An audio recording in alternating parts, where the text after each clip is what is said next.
സ്നേഹിതരെ കാണാം. സ്വർഗരാജ്യ നിരൂപണമെൻ ഹൃദയവാഞ്ചയാ. ദൈവദൂതർ കൂട്ടത്തിൽ സ്നേഹിതരെ കാണാം. അങ്ങു എന്നേക്കും വേർപിരിയാതെ ക്രിസ്തുവിൻ കൂടെ പാർക്കും നമ്മളെല്ലാം.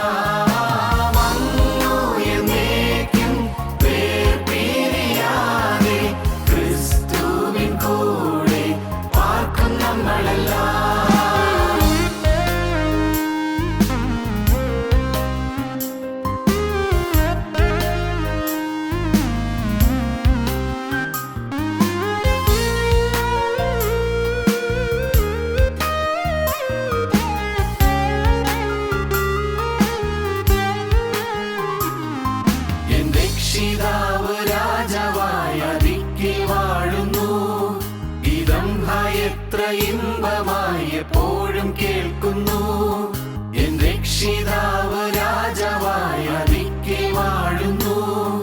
ഇതം എത്ര ഇമ്പമായി എപ്പോഴും കേൾക്കുന്നു. അങ്ങു എന്നേക്കും വേർപിരിയാതെ ക്രിസ്തുവിൻ കൂടെ പാർക്കും നമ്മളെല്ലാം.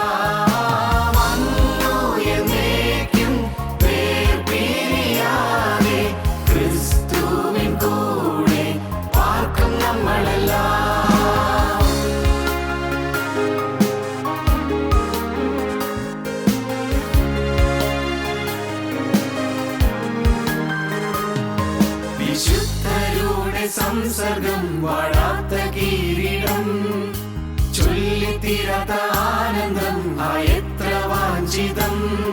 വിശുദ്ധരുടെ സംസർഗം വാഴാത്ത കിരീടം ചൊല്ലിത്തീരാത്ത ആനന്ദം എത്ര വാഞ്ചിതം. അങ്ങു എന്നേക്കും വേർപിരിയാതെ ക്രിസ്തുവിൻ കൂടെ പാർക്കും നമ്മളെല്ലാം. അങ്ങു എന്നേക്കും വേർപിരിയാതെ ക്രിസ്തുവിൻ കൂടെ പാർക്കും നമ്മളെല്ലാം.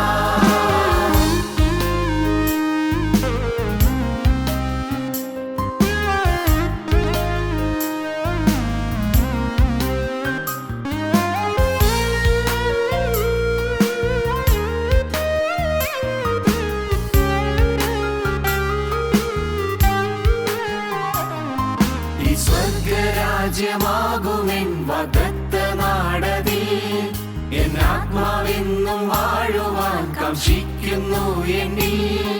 ഈ സ്വർഗരാജ്യമാകുമെൻ വാഗ്ദത്ത നാടതിൽ എൻ ആത്മാവെന്നും വാഴുവാൻ കാംക്ഷിക്കുന്നു എന്നിൽ.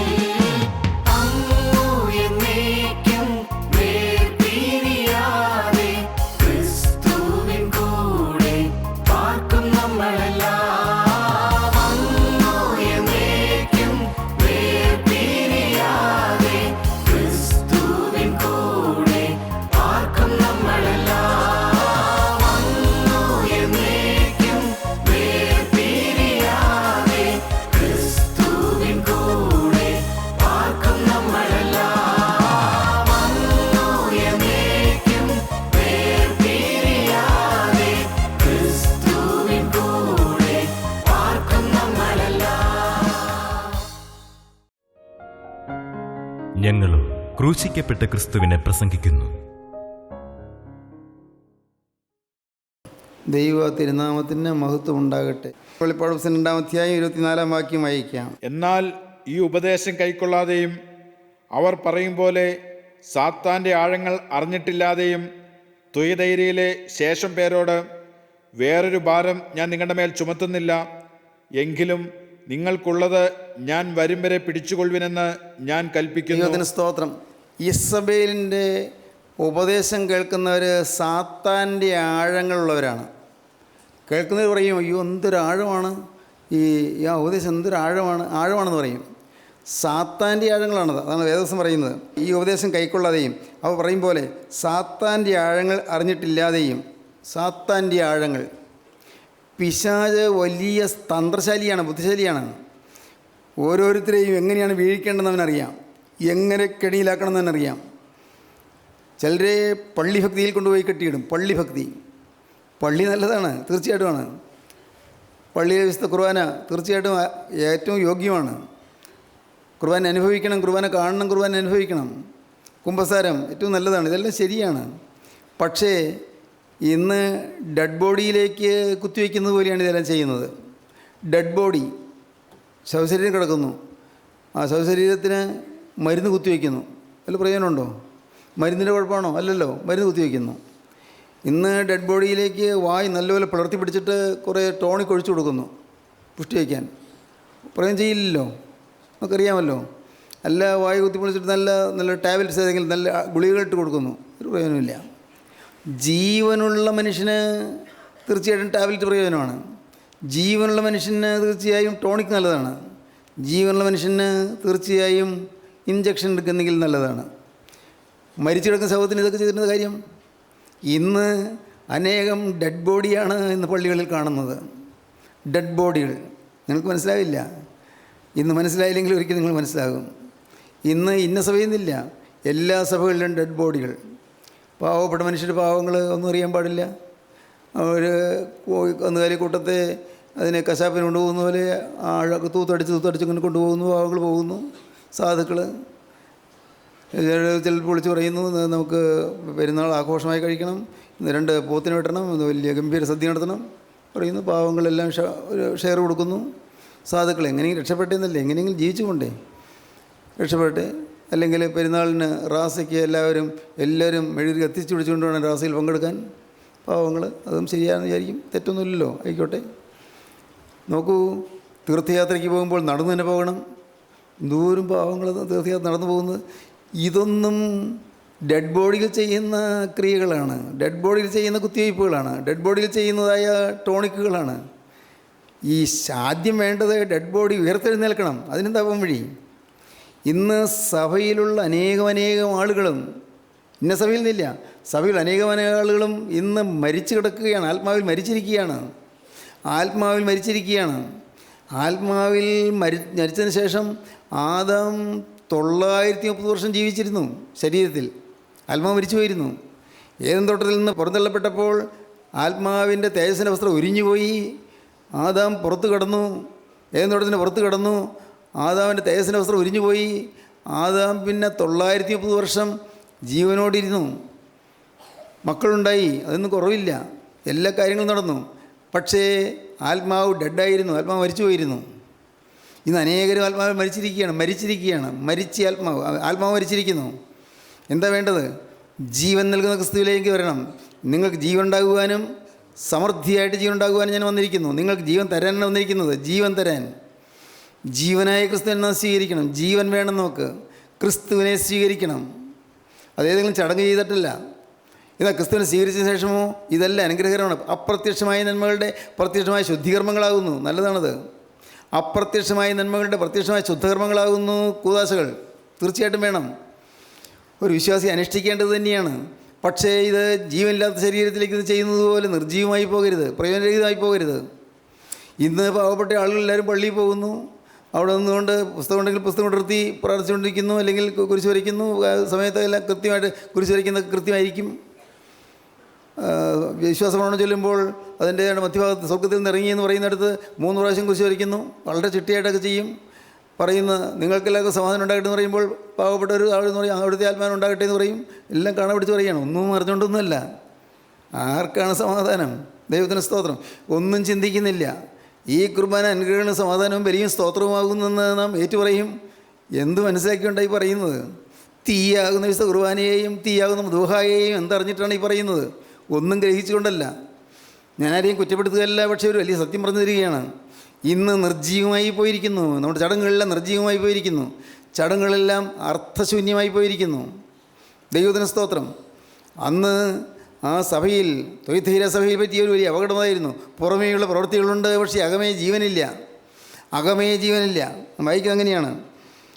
നിങ്ങൾ ഈ ഉപദേശം കൈക്കൊള്ളാതെയും ഞാൻ പറയുമ്പോൾ സാത്താൻ്റെ ആഴങ്ങൾ അറിഞ്ഞിട്ടില്ലാതെയും തൊയ്തീരത്തെ ശേഷം പേരോട് വേറൊരു ഭാരം ഞാൻ നിങ്ങളുടെ മേലെ ചുമത്തുന്നില്ല. പാവപ്പെട്ടവർ ഈ സാത്താൻ്റെ ആഴങ്ങൾ, അവർക്ക് ആഴങ്ങളെന്ന് അറിഞ്ഞുകൂടാ. വലിയ ആഴമാണ് പറയുന്നതൊക്കെ ആണെങ്കിൽ അവിടെ പ്രസംഗ രീതിയിൽ നിന്ന് പറയും, വലിയ ആഴങ്ങളാണ് പറയുന്നത്. ആളുകൾ പറയും, ഓ എന്തൊരു ആഴമായിരുന്നത്. എന്താഴം? സാത്താൻ്റെ ആഴങ്ങൾ. കൂട്ടരെ, നിങ്ങൾക്ക് മനസ്സിലാകുന്നുണ്ടോ ഞാൻ പറയുന്നതൊക്കെ? ശരിക്കും മനസ്സിലാകുന്നുണ്ടോ?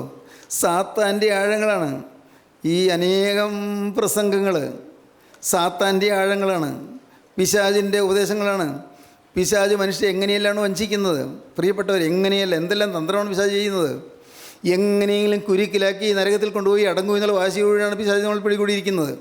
ഇവനെ എങ്ങനെയെങ്കിലും കുരുക്കി നരകത്തിലേക്ക് തള്ളണം. പിശാചിൻ്റെ ഉദ്ദേശം അതേ ഉള്ളൂ. ദൈവത്തിന് സ്തോത്രം. ഓർക്കുക, അത്ര ഭയങ്കരനായ ഒരു ദുഷ്ടപിശാച് നമ്മൾ പറയുന്നുണ്ടെന്ന് ഓർത്തുകൊള്ളുക. എപ്പോഴും ഓർത്തുകൊള്ളണം. നാം ഒരു വാക്ക് പറയുമ്പോൾ അവൻ അവകാശം പറയാതെ നോക്കിക്കൊള്ളണം. നാം ഒരു പ്രവൃത്തി ചെയ്യുമ്പോൾ പിശാചിന് അവകാശം വരാതെ നോക്കിക്കൊള്ളണം. എപ്പോഴും കരുതലോടെ ഇരുന്ന് കൊള്ളണം. എപ്പോഴും വളരെ കരുതലോടെ ഇരുന്ന് കൊള്ളണം. നമ്മുടെ ഓരോ വാക്കും എല്ലാം സ്വർഗം അറിയുന്നു, സ്വർഗം എഴുതി വയ്ക്കുന്നു. ദൈവത്തിന് സ്തോത്രം. ഓരോ നിരൂപണവും സ്വർഗത്തിൽ ഉറക്കെ പ്രസ്താവിക്കുന്നു. ഇവിടെ നിന്ന് ചിന്തിക്കുന്നേ ഉള്ളൂ, സ്വർഗത്തിൽ ഉറക്കെ പ്രസ്താവിക്കുകയാണ്. ആ ചിന്തകൾ ഉറക്കെ അവിടെ കേൾക്കുന്നു. ഇതെല്ലാം കേൾക്കുമ്പോൾ നാം ഭയപ്പെടേണ്ടതാണ്. എൻ്റെ കർത്താവേ, എന്തെല്ലാമാണ് ഞാൻ പറഞ്ഞു പോയത്? ഇതെല്ലാം ചീത്ത വാക്കുകളാണ് അതിൽ വന്നുപോയത്. അസഭ്യ വാക്കുകളാണ് വന്നുപോയത്. അശ്ലീല വാക്കുകളാണ് വന്നുപോയത്. എൻ്റെ കർത്താവേ, ശാപകരമായ വാക്കുകൾ എന്തെല്ലാമാണ് വന്നുപോയത്? പ്രാകുന്ന വാക്കുകൾ, മറ്റുള്ളവരെ കുറ്റം പറയുന്ന വാക്കുകൾ എന്തെല്ലാം വന്നുപോയി. കർത്താവേ, എനിക്കിന്ന് സങ്കടം തോന്നുന്നു, എനിക്ക് ലജ്ജ തോന്നുന്നു. പ്രിയപ്പെട്ടവരെ, ഇവിടെ ദൈവത്തിൻ്റെ ആത്മാവ് പറയുകയാണ്, എങ്കിലും നിങ്ങൾക്കുള്ളത് ഞാൻ വരും വരെ പിടിച്ചുകൊള്ളുവീൻ എന്ന് ഞാൻ കൽപ്പിക്കുന്നു. നിങ്ങൾക്ക് ഒരു ചെറിയ വിശ്വാസമുണ്ട്. ഞാൻ വരും വരെ, കർത്താവിൻ്റെ രണ്ടാമത്തെ വരും വരെ, ഞാൻ വരും വരെ അത് പിടിച്ചുകൊള്ളുവീൻ. പ്രത്യേകം ശ്രദ്ധിക്കുക വാക്യം, ഞാൻ വരും വരെ നിങ്ങൾക്കുള്ളത് പിടിച്ചുകൊള്ളുവീൻ. ഒരു ചെറിയ വിശ്വാസം തന്നിട്ടുണ്ട്, ഒരു കടുകുണിയോളം വിശ്വാസം തന്നിട്ടുണ്ട്. അത് കളയരുത്. ദൈവത്തിന് സ്തോത്രം. നമ്മുടെ ഈ കൂട്ടായ്മയ്ക്കുള്ള ഒരു പ്രത്യേകത, എല്ലാവർക്കും ഒരു വിശ്വാസമുണ്ട്, ഒരു വിശ്വാസം കിട്ടിയിട്ടുണ്ട്. അതുകൊണ്ടാണല്ലോ നിങ്ങൾ കൂടെ വരുന്നത്. ഈ യാത്രയും ക്ലേശവും എല്ലാം സഹിച്ച് ചുമതലല്ലോ. വരുന്നതിന് ഒരു ചെറിയ വിശ്വാസം എന്നിലുണ്ട്. അതൊരു വലിയ ഭാഗ്യമാണ്.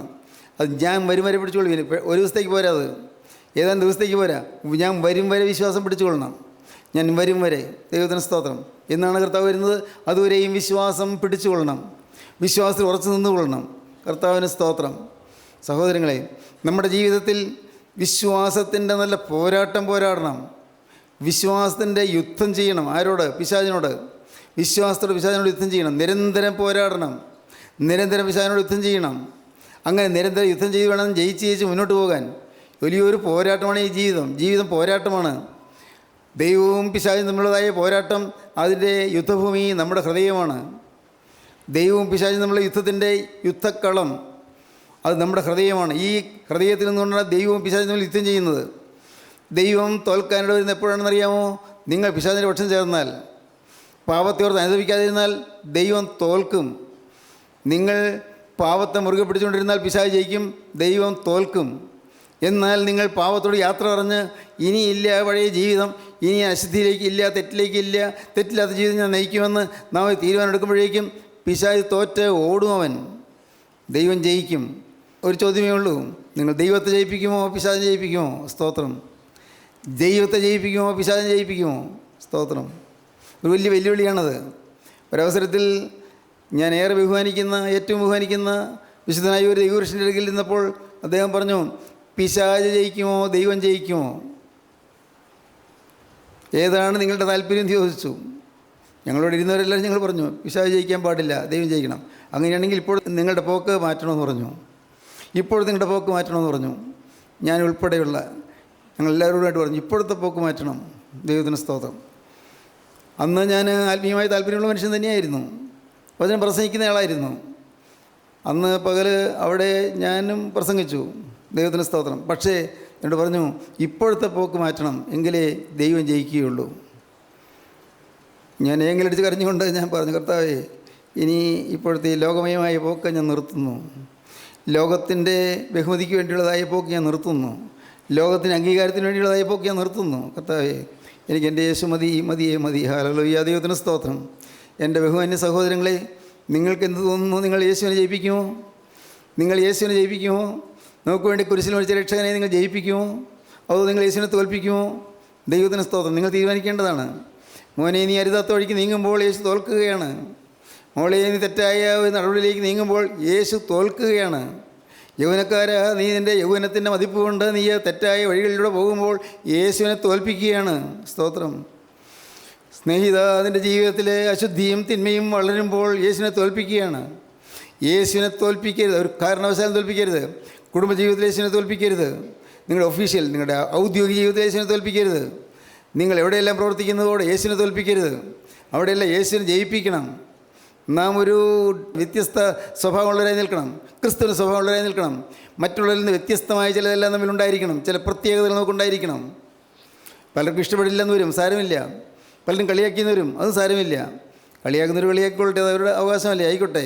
പക്ഷേ നാം ഒരു വ്യത്യസ്തരായി നിൽക്കണം. ഇതൊക്കെ കേൾക്കുമ്പോൾ നിങ്ങൾക്ക് തോന്നുന്നു, നിങ്ങൾക്ക് എന്തൊക്കെ തോന്നുന്നുണ്ടോ, ആഗ്രഹമുണ്ടോ? ഞാൻ വ്യത്യസ്തനായി നിൽക്കും. എൻ്റെ പള്ളിയിൽ ഞാൻ വ്യത്യസ്തനായി നിൽക്കും. എൻ്റെ സഭയിൽ ഞാൻ വ്യത്യസ്തനായി നിൽക്കും. ഞാൻ ജോലി ചെയ്യുന്നിടത്ത് ഞാൻ വ്യത്യസ്തനായി നിൽക്കും. എവിടെയല്ല, ഞാൻ ബസ്സിൽ കയറിയാൽ അവിടെ ഞാൻ വ്യത്യസ്തനായിരിക്കും. മറ്റുള്ളവരെ പോലെ കലവില പറയുകയോ അങ്ങോട്ടും ഇങ്ങോട്ടും സംസാരിച്ചുകൊണ്ടിരിക്കുകയോ നാട്ടുകാരും പറയുകയോ ചെയ്തുകൊണ്ടിരിക്കുകയില്ല. ഞാൻ വ്യത്യസ്തനായിരിക്കും. പ്രിയപ്പെട്ടവരെ, ഞാനിതെല്ലാം പറയുന്നത് നിങ്ങളുടെ ജീവിതത്തിൽ കാര്യമായ കാതലായ മാറ്റം വരണമെന്നുള്ളത് ആഗ്രഹം കൊണ്ടാണ്. ഇന്നത്തെ രീതിയിൽ പോയാൽ ദീപം കെട്ടിരിക്കും. ഇന്നത്തെ രീതിയിൽ പോയാൽ പന്തം അതിൻ്റെ തീ കെട്ടുപോകും. ഇന്നത്തെ രീതിയിൽ പോയാൽ പന്തം പോലും കയ്യിൽ കാണുകയില്ല. സ്തോത്രം. അക്കരെ ദേശത്തേക്ക് അടുക്കുമ്പോഴാണ് കാര്യം ഗ്രഹിക്കുന്നത്. അക്കരെ ദേശത്തേക്ക് അടുത്തടുത്ത് വരുന്നു. യോർദാൻ്റെ മറുകരയിലേക്ക് അടുത്തടുത്ത് വരുന്നു. യോർദാൻ വളരെ പ്രയാസപ്പെട്ട് വിഷമിച്ച് നീങ്ങുന്നു. യോർദാനിൽ താണു പോകുമോ എന്ന് ഭയന്ന് അങ്ങനെ പേടിച്ച് വിഷമിച്ച് നീങ്ങുന്നു. അങ്ങനെ വിഷമിച്ച് നീങ്ങി യോർദാൻ്റെ തീരത്തോട് അടുക്കുമ്പോഴാണ്, അപ്പുറത്തേക്ക് അടുക്കുമ്പോഴാണ് കാണുന്നത്, അയ്യോ ഞാൻ രക്ഷപ്പെടുന്നില്ലല്ലോ എന്ന്, ഞാൻ സ്വർഗീയ പർദീസായിലേക്ക് ചേർക്കപ്പെടുന്നില്ലല്ലോ എന്ന്, അയ്യോ ഞാൻ ഉപേക്ഷിക്കപ്പെടുന്നല്ലോ എന്ന്. പിന്നെ കരഞ്ഞിട്ട് ഫലമില്ലല്ലോ, കരഞ്ഞിട്ട് ഫലമില്ല. ഇന്ന് നാം ഇത് കേൾക്കുമ്പോൾ ഇന്ന് നിങ്ങൾ തിരിയണം. സ്തോത്രം, ദൈവത്തിന് സ്തോത്രം. നിങ്ങൾ ഒട്ടും ലജ്ജിക്കേണ്ട. നിങ്ങളുടെ ജീവിതത്തിൽ നിങ്ങൾ വ്യക്തമായൊരു തീരുമാനം എടുക്കണം. ലോകവും അതിൻ്റെ മോഹവും ഒഴിഞ്ഞു പോകുന്നു. ദൈവേഷ്ടം ചെയ്യുന്നതിനോ എന്നേക്കും ഇരിക്കുന്നു. ലോകത്തെയും ലോകത്തുള്ളതിനെയും സ്നേഹിക്കരുത്. ലോകത്തിന് സ്നേഹിതനാകുവാൻ ഇച്ഛിക്കുന്നതെല്ലാം ദൈവത്തിന് ശത്രുവാകുന്നു. ദൈവത്തിന് ശത്രുവായി ഞാൻ ജീവിക്കുകയില്ല. ലോകത്തിന് സ്നേഹിതനാകാൻ ഞാൻ എൻ്റെ തന്നെ വിട്ടുകൊടുക്കുകയില്ല. ലോകത്തിനെതിരായി ഞാൻ നിൽക്കും. ലോക മാന്യതയ്ക്കോ ലോകത്തിൻ്റെ ഇമ്പങ്ങൾക്കോ എന്നെ കിട്ടുകയില്ല. പ്രിയപ്പെട്ടവരെ, അങ്ങനെ ഒരു വ്യക്തമായ തീരുമാനം നിങ്ങൾക്ക് വേണം. നിങ്ങളെ ആളുകൾ പരിഹസിക്കുമാർക്ക് മനസ്സിലാവില്ല. നിങ്ങളുടെ ചിന്താഗതി എന്താണെന്ന് മനസ്സിലാവുകയില്ല. ഒരു സമയത്ത് ഞാൻ ഇന്ന് പകലെ ഓർത്തു, ഒരു സമയത്ത് നാം പൊതുവേ ഒരു വേർപാട് പാലിച്ചിരുന്നു. വേർപാടെന്ന് പറഞ്ഞാൽ നാം മറ്റ് സാധാരണ ലോകമനുഷ്യരായ ആളുകളുടെ അടുക്കൽ, ആത്മീയമൊന്നും ഇല്ലാത്തവരുടെ അടുക്കൽ നാം കയറി പോവുകയില്ല, മിണ്ടുകയില്ല, അങ്ങനെയൊക്കെ ആയിരുന്നു. അപ്പോൾ അവരൊക്കെ ധരിച്ചു നമ്മൾ വലിയ പുണ്യവന്മാരായി, അതുകൊണ്ട് അവരെയൊക്കെ പുച്ഛിക്കുകയാണ്, അതുകൊണ്ടാണ് വരാത്തതെന്നൊക്കെ അവർ വിചാരിച്ചു. സത്യം എന്താണെന്നറിയാമോ? എൻ്റെ കയ്യിൽ ഒരു ചെറിയ തിരി കിട്ടിയിട്ടുണ്ട്, ചെറിയ തിരി കത്തിച്ച് കിട്ടിയിട്ടുണ്ട്. ഇത് അല്പം കാറ്റുള്ളിടത്ത് പോയാൽ തിരി കെട്ടുപോകും. അതുകൊണ്ടാണ് പോകാതിരുന്നത്. എൻ്റെ തിരി കെട്ടുപോകരുന്നുള്ളതുകൊണ്ടാണ് പോകാതിരുന്നത്. തിരി കത്തി നിൽക്കണമെന്നും ആഗ്രഹമുണ്ടെങ്കിൽ അവിടെ ഇവിടെ ഓടി നടക്കരുത്. ലോകി വർത്തമാനം പറഞ്ഞും ചീട്ടുകളി സംഘത്തിൽ ചെന്നും ആ വർത്തമാനക്കൂട്ടത്തിൽ കൂടിയും അങ്ങനെ നമ്മുടെ സമയം പാഴാക്കരുത്. എന്നാൽ ഞാൻ എവിടെയും ചെല്ലത്തക്കവണ്ണം കർത്താവ് ഒരു പദ്ധതി ഒരുക്കിയിട്ടുണ്ട്. വലിയൊരു ട്രാൻസ്ഫോമറുണ്ട്. ആ ട്രാൻസ്ഫോമറിൽ നിന്ന് അതിൻ്റെ വിദ്യുശക്തി ഒഴുകി വരുന്നുണ്ട്. അത് വന്ന് ഇതാ ഒരു ബൾബിൽ വന്ന് അത് നിറയുന്നുണ്ട്. ആ ബൾബുള്ള അതാണ് എൻ്റെ കയ്യിലിരിക്കുന്നെങ്കിൽ, ആ ബന്ധമുള്ള ബൾബാണ് എൻ്റെ കയ്യിലിരിക്കുന്നെങ്കിൽ എത്ര കാറ്റ് ഊതിയാലും കെട്ടുപോവുകയില്ല. ദൈവത്തിന് സ്തോത്രം. അതുകൊണ്ട് പ്രശ്നം എൻ്റേതാണ്. എൻ്റെ കയ്യിൽ മെഴുകുതിരിയേ ഉള്ളൂ എന്നുള്ളതാണ് പ്രശ്നം. എൻ്റെ കയ്യിൽ മെഴുകുതിരി മാറി അവിടെ ബൾബുണ്ടാകണം. ബൾബ് തനിയെ കത്തുന്നതാണ്. മനസ്സിലാകുന്നത് നിങ്ങൾക്ക്? ആത്മാവിൻ്റെ നിറവുണ്ടാകണം. ആത്മാവിന് നിറവുണ്ടായിക്കഴിഞ്ഞാൽ എവിടെ പോയാലും ഒന്നും സംഭവിക്കാൻ പോകുന്നില്ല, ഒന്നും പറ്റുകയില്ല. ഒരു മരിച്ച ഒരു സ്ഥലത്ത് ചെല്ലുമ്പോൾ ഞങ്ങളുടെ പരിശുദ്ധനായ ദൈവപുരുഷൻ പറഞ്ഞു തന്നു, മരിച്ച ഒരു വീട്ടിൽ ചെല്ലുമ്പോൾ പരിശുദ്ധാത്മാവിൻ്റെ കൃപയിൽ ആശ്രയിച്ച് തിരക്തത്തിൽ ശരണപ്പെട്ടുകൊണ്ട് നിന്നുകൊള്ളണം. കർത്താവെ നിൻ്റെ തിരക്തത്താൽ വലയം ചെയ്തുകൊള്ളണമേ പറഞ്ഞ് നിന്നുകൊള്ളണം. ഒരുപക്ഷേ അവിടെ ആത്മാവിന് വേണ്ടി വാദിക്കാൻ പിശാചുക്കൾ വരുന്ന സമയമാണെങ്കിൽ അപ്പോൾ പിശാചുക്കളൊന്നും നിങ്ങളെ തൊടാതെ വേണം. നിങ്ങളെ തന്നെ സൂക്ഷിച്ചുകൊണ്ട് തിരക്തത്തിൽ പറഞ്ഞു തന്നു. ഇതെല്ലാം ഞങ്ങൾ കിട്ടിയ ആത്മീയ പാഠങ്ങളാണ്. ദൈവത്തിന് സ്തോത്രം. പ്രിയപ്പെട്ടവരെ, ഓരോരുത്തരും ഓർക്കുക, നമ്മുടെ ചുറ്റും നമ്മൾ വിഴുങ്ങാൻ ദുഷ്ടപിശാച് നിൽക്കുന്നുണ്ട്. നമ്മൾ തകർത്ത് കളയുവാൻ, നമ്മെ നശിപ്പിക്കാൻ ദുഷ്ടനായ പിശാച് നിൽക്കുന്നുണ്ട്. നരകത്തിലേക്ക് കൊണ്ടുപോകാൻ നോക്കി നിൽക്കുകയാണ്. കൊരിന്ത്യലേഖനത്തിൽ വാക്യമുണ്ട്, സാത്താൻ നമ്മെ തോൽപ്പിക്കരുത്, അവന് തന്ത്രങ്ങളെ നിങ്ങൾ അറിയാത്തവരല്ലല്ലോ. സാത്താൻ നമ്മെ തോൽപ്പിക്കരുത്. അവൻ്റെ തന്ത്രങ്ങളിൽ നിന്ന് അറിയാത്തവരല്ലോ, തന്ത്രങ്ങൾ നമുക്കറിയാം.